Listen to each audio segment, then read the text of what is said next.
Kerrin, from a jockey's perspective, how are you thinking about Sepoy? Yeah, really happy, Alf. He's second time he's been here at Moonee Valley, and as you know, it's good to come here and have a look around before they have their main race. And he felt in good shape this morning. Happy with the fact that you think he'll cope with the conditions under race pressure? Yeah, definitely. Yeah, he's come out of that trial at Cranbourne really well, and I think he's got around Moonee Valley in his two gallops exceptionally well. So come Friday night, he's going to have no problems with the track. You also rode a nice horse this morning, Glissade, that shows a lot of promise. Yeah, she ran well last time. She's running here Friday night as well. She's come out of her race good. Her work this morning was just as good. She's does nice work on the bridle and can quicken up really well as she done this morning. So she's going to run a nice race at Moonee Valley and gets around here well as well.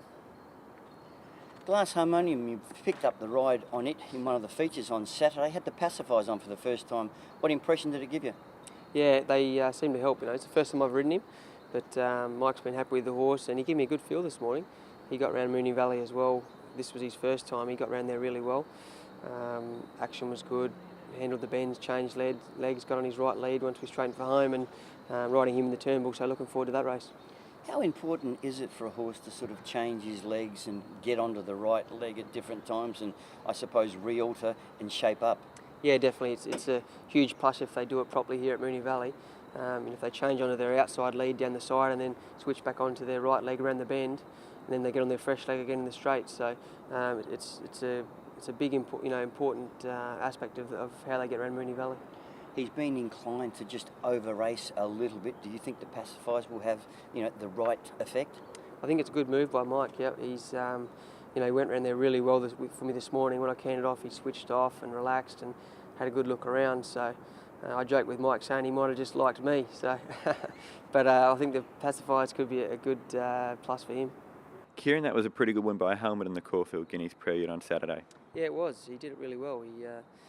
I was happy with his behaviour. He came out good. He was on his A game and got around Caulfield like he'd been around there before. So, yeah, it was a pretty dominant win. Do you think it's just a case with him of each start he learns, and with more experience he'll just get better? Yeah, I think so.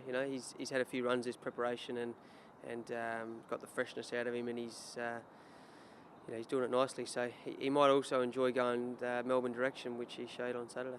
And do you think coming in a couple of weeks' time, the Caulfield Guineas, he'll be the one to beat there? Look, it's going to be a great race, as we know. Manawinui, also Smart Moose is going to be there. So it's a classic crop of 3-year-olds this year, and it's going to be a hard race, no doubt. But we're going to go there and try and put our best foot forward and see if we can get one back on Manawinui. You're in a pretty good position to comment on this. Where do you think the better 3-year-olds are, Melbourne or Sydney? I'd say at the moment Sydney. Yeah, they've got Manawinui shown top class, and the up to a mile anyway. You got 3-year-olds in Sydney look to be strong up to a mile, but it's only early in the spring, and we'll wait and see how it all develops.